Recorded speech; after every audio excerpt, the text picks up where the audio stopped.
राज्यसभा चुनाव से पहले राजस्थान का सियासी पारा पूरे उफान पर है। कांग्रेस ने अपने विधायकों को होटल में बंद कर दिया है, तो दूसरी तरफ बीजेपी अपने विधायकों को दावत देने की तैयारी में है। लेकिन असली पेच बीएसपी के 6 विधायकों पर फंस गया है। कांग्रेस बीएसपी के विधायकों को मतदाता सूची में अपना बताने की कोशिश कर रही है, जबकि वे सभी बीएसपी के टिकट पर चुनाव जीत कर आए थे।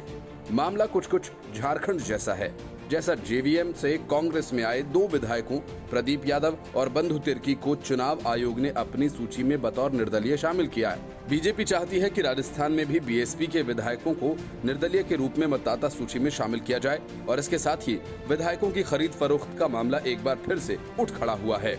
वजह बीएसपी के 6 विधायक हैं, जिन्हें अशोक गहलोत ने कांग्रेस में शामिल कराया था और इस संबंध में निर्वाचन अधिकारी से शिकायत भी की गई है, लेकिन अभी तक इस शिकायत पर कोई निर्णय नहीं लिया गया। इस मामले के सामने आने के बाद बीजेपी अब लगातार कांग्रेस को घेरने में जुट गई है। उपनेता प्रतिपक्ष राजेंद्र राठौड़ का कहना है कि नोटिस से साबित हो चुका है कि कांग्रेस एलिफेंट ट्रेडिंग कर रही है। कांग्रेस और बीजेपी के बीच जारी इस विवाद पर अंतिम फैसला चुनाव आयोग को करना है। अगर चुनाव आयोग का फैसला बीजेपी के पक्ष में आया तो बीएसपी के विधायकों के नाम मतदाता सूची में बतौर निर्दलीय शामिल किए जाएंगे। लद्दाख सीमा पर चीन की धोखेबाजी की वजह से भारत के 20 जवान शहीद हुए, लेकिन कांग्रेस सहित विपक्षी पार्टियों को इस मामले में भी सियासत करने की पड़ी है। राहुल गांधी, अधीर रंजन चौधरी, रणदीप सिंह सुरजेवाला से लेकर हर छोटा बड़ा कांग्रेसी नेता अजीबोगरीब ढंग से सवाल पूछ रहा है। विपक्षी दलों की इसी सियासत पर कवि कुमार विश्वास ने करारा हमला किया। उन्होंने देशवासियों से अपील करने के साथ ही विपक्षी दलों से ट्वीट के जरिए एकजुट रहने की गुजारिश की है। कुमार विश्वास ने भारतीय जनता पार्टी और प्रधानमंत्री नरेंद्र मोदी पर निशाना साधने वालों से कहा कि ये समय विरोध का नहीं है, बल्कि देश की सेना का साथ देने का है। उन्होंने ट्वीट किया और कहा कि हे नेताओं, पार्टियों समर्थकों के नेता का विरोध करना आपका लोकतांत्रिक अधिकार है। पहले भी किया है, बाद में भी कर लेना, पर इस वक्त दुश्मन को दरार दिखाना देश के खिलाफ है। इस वक्त तो चीन के खिलाफ पूरा देश अपनी सेना के साथ खड़ा होना चाहिए।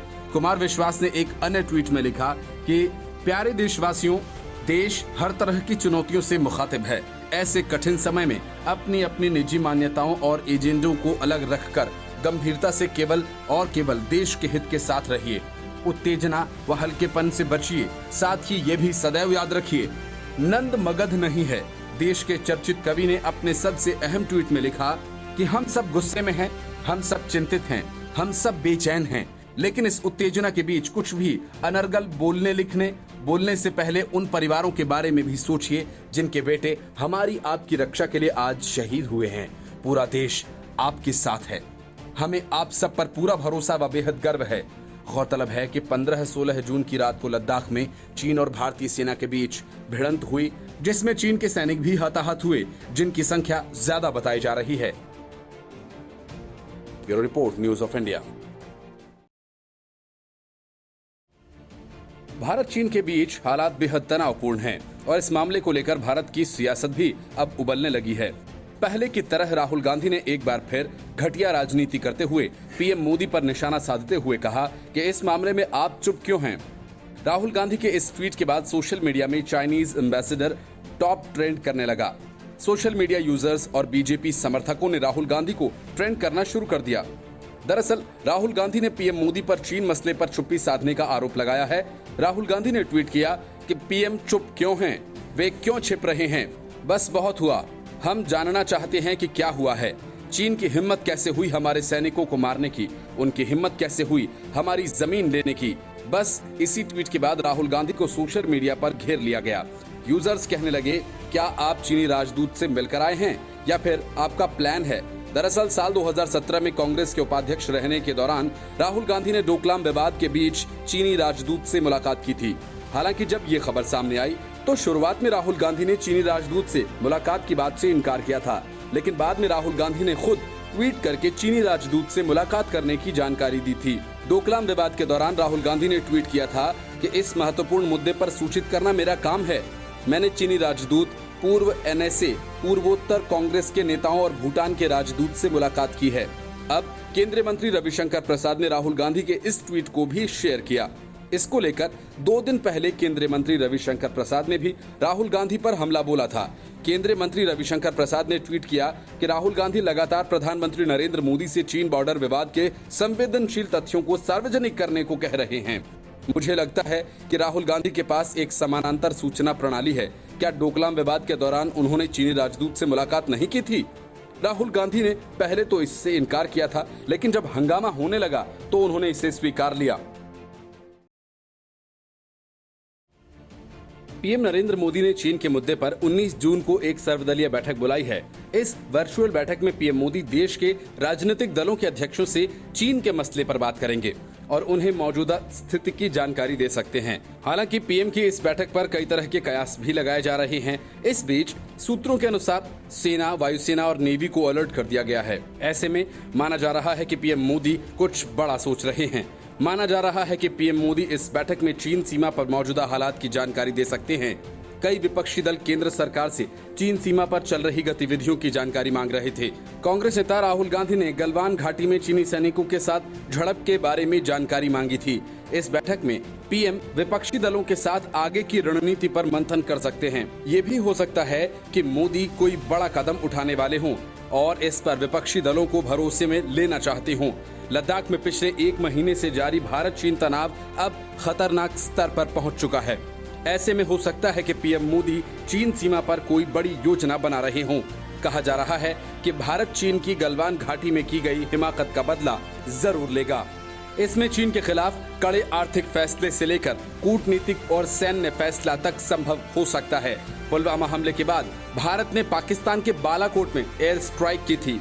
माना जा रहा है कि भारत अपने सैनिकों के गंवाने के बाद हर स्तर पर जाने को विचार कर सकता है। चीन सीमा से लगते लद्दाख से लेकर अरुणाचल प्रदेश और सिक्किम तक भारतीय तिब्बत सीमा पुलिस यानी आईटीबीपी की तैनाती बढ़ा दी गई है। इन इलाकों में आईटीबीपी की गश्त को बढ़ा दिया गया है। सुरक्षा बलों को चीन की किसी भी हिमाकत का भरपूर जवाब देने को कहा गया है। सूत्रों के मुताबिक सेना, वायुसेना और नौसेना को उच्चतम स्तर पर अलर्ट रहने के लिए कहा गया। सभी सेनाओं को बुरी से बुरी स्थिति के लिए तैयार रहने को कहा गया है। सेना, वायुसेना और नेवी उच्चतम स्तर के अलर्ट पर है और बताया जा रहा है कि हथियारों का मूवमेंट भी शुरू हो चुका है। सूत्रों ने बताया कि लोकल कमांडर्स को चीन से निपटने के लिए खुली छूट दे दी गई है। सूत्रों ने ये भी बताया कि आईटीबीपी को सेना के नियंत्रण में भी लाया जा सकता है। पीएम मोदी ने चीन के साथ जारी विवाद पर पहली बार अपना बयान दिया और बिना नाम लिए चीन को इस बात की चेतावनी दे डाली कि इस तरह की हरकतें कबूल नहीं की जाएंगी। पीएम मोदी ने कहा कि किसी को उकसाने का काम हम नहीं करते और उकसावे वाले काम को माकूल जवाब देना हमें आता है। भारत और चीन के सैनिकों के बीच लद्दाख की गलवान घाटी में हुई झड़प के बाद प्रधानमंत्री नरेंद्र मोदी ने बुधवार को कहा कि मैं देश को भरोसा दिलाना चाहता हूं कि हमारे जवानों का बलिदान व्यर्थ नहीं जाएगा। हमारे लिए भारत की अखंडता और संप्रभुता सर्वोच्च है और इसकी रक्षा करने से हमें कोई भी रोक नहीं सकता। भारत शांति चाहता है, लेकिन भारत उकसाने पर हर हाल में माकूल जवाब देने में सक्षम है। इस बारे में किसी को भी जरा भी भ्रम या संदेह नहीं होना चाहिए।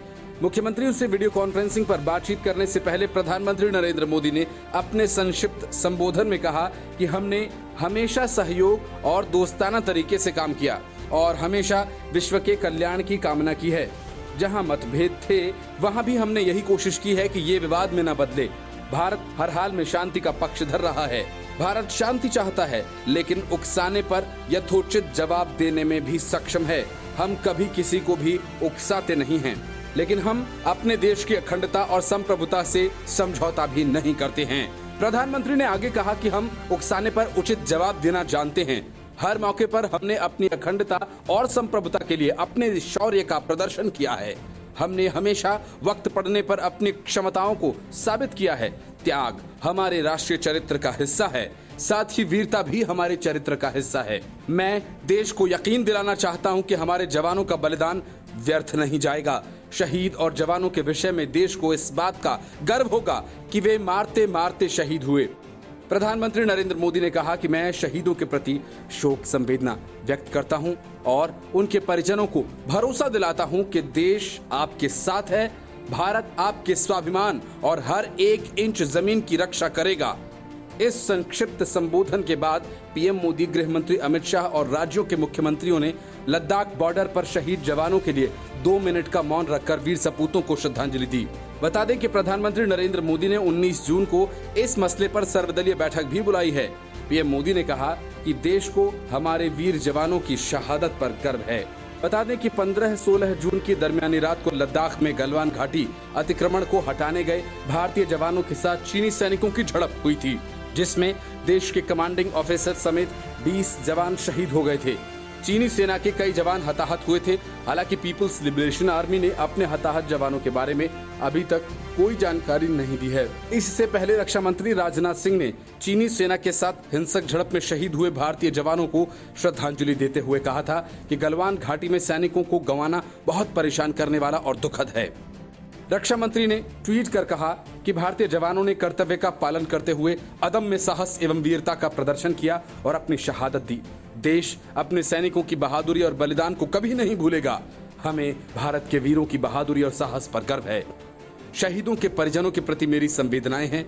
चीन की इस कायराना हरकत को लेकर देश भर में आक्रोश है। दिल्ली, अहमदाबाद, कश्मीर, वाराणसी में चीन के खिलाफ प्रदर्शन किए गए। दिल्ली में चीनी दूतावास के बाहर स्वदेशी जागरण मंच के सदस्यों और कुछ पूर्व सैनिकों ने विरोध प्रदर्शन किया। लोगों ने चीन के खिलाफ कार्रवाई किए जाने और चीनी उत्पादों के बहिष्कार की मांग की है।